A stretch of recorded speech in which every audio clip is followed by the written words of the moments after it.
Sleeping Beauty. Long, long ago lived a king and queen who didn't have any children. One day, the queen was swimming in the river when a frog hopped onto the lily pad next to her. It was a small green frog, much like any other, but the queen knew at once that this frog was magical. "I know what you wish for," croaked the frog. "You wish for a child. Fear not, queen. Your wish shall be fulfilled. In the next year, you will have a little girl, and you will call her Lily." The queen was quite astonished. A magical talking frog and a wish come true. But before she could even say thank you, the frog hopped off with a splash and disappeared. Sure enough, the queen had a little girl. She was a beautiful child, with soft blonde hair and big blue eyes, the colour of the river. The king and queen named her Princess Lily, just like the frog had told them to. The king was so excited at the birth of his daughter that he decided to throw a huge party. He ordered enough food and drink for hundreds of people. There were huge roasts of meat, piping hot potatoes, exotic fruits, and enormous cakes. The king invited friends, family, and neighbours. He invited princes and lords and knights from all over the country. He invited 5 good fairies so that they could give the princess their blessings. In fact, the only person the king didn't invite was the one wicked fairy.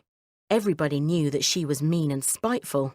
The king didn't want anyone like that around his precious daughter. The 5 good fairies arrived on soft fluttering wings. When the feasting was over, they lined up to give their blessings. The first fairy gave the gift of health. The second fairy gave the gift of joy. The third fairy blessed the princess with wisdom. The fourth fairy gave friendship. The fifth fairy was about to speak when, bang! A huge puff of pink smoke went off beside the royal crib. The smoke cleared, revealing a dark, stooped figure. It was the only uninvited guest, the wicked fairy. "Why was I not invited to this party?" said the fairy in a loud, booming voice. What?" squeaked the king. Your invitation must have got lost in the post." "Don't think you can fool me, old man," said the fairy. "I know that you don't want me here. It is a great insult not to be invited, but I shall get my revenge. The other fairies will have blessed the beautiful ickle princess, but I shall put a curse on her. When she is 18 years old, the princess will prick her finger and fall down dead." The fairy threw back her head and laughed with glee. Then she clapped her hands, clap, and disappeared in another cloud of smoke. Everyone at the party was devastated. The king collapsed into his throne. The queen gathered her daughter in her arms and wept. All around the room, people were sobbing and wailing. But then the fifth fairy stepped forwards. "Ahem," she said. "I have not given my blessing yet." The king and queen looked up. Maybe there was some hope after all. "The wicked fairy has strong magic, and I cannot undo her curse. Everyone knows that a fairy's curse is impossible to break or undo. But my magic is strong too, and I can help.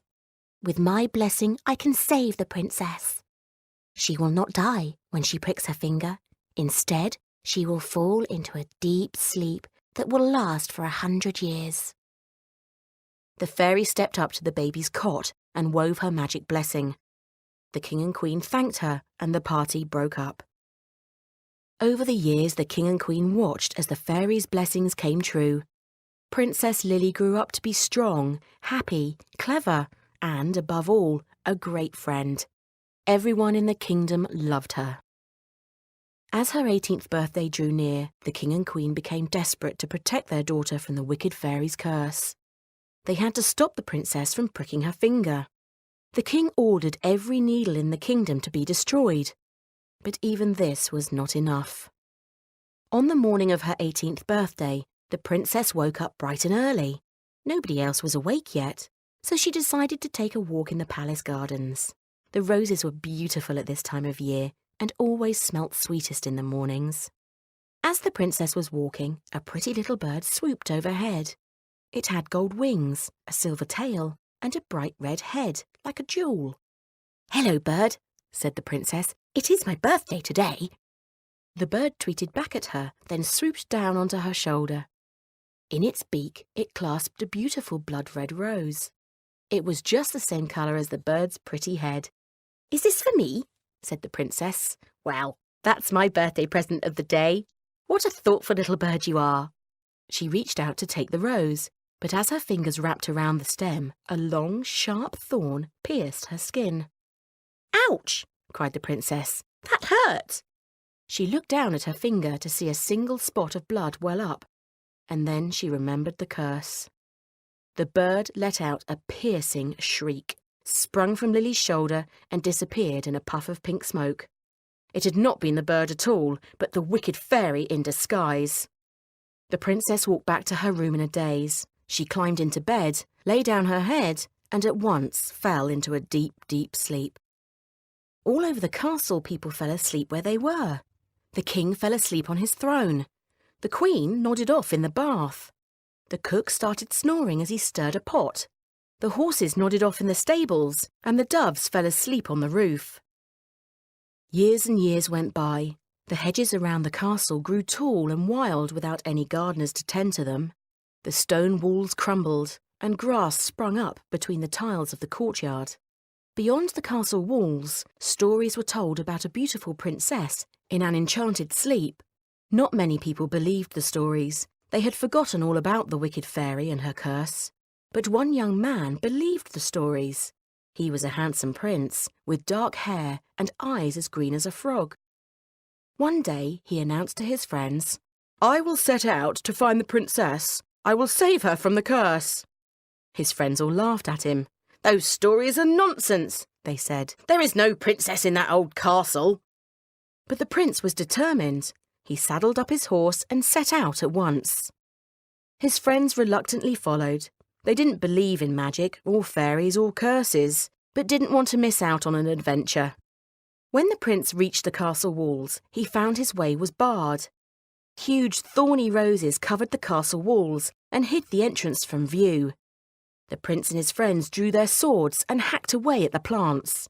Eventually, they reached the gate and stumbled into the courtyard. It was just like the stories said it would be.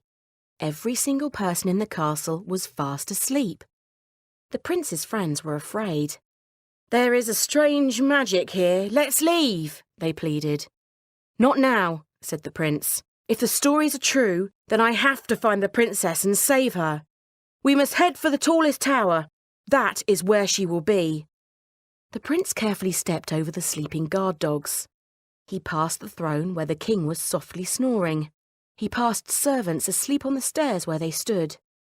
He climbed up the spiral stairs that led to the top of the tallest tower, and there he found the princess.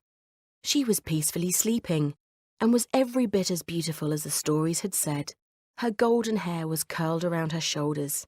She had soft, rosy cheeks and blood-red lips. The prince knew at once that he was in love. He could never leave the princess there. He leaned forwards and gave the princess a soft kiss.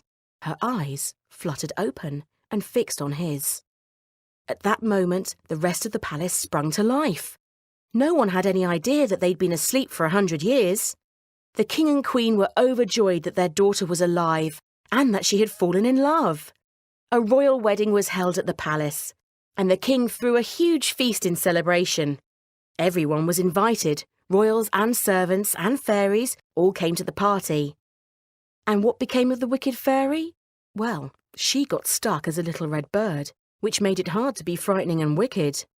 In time, she learned to be kind and generous, so the other fairies forgave her and turned her back into a fairy, and everyone lived happily ever after. The end.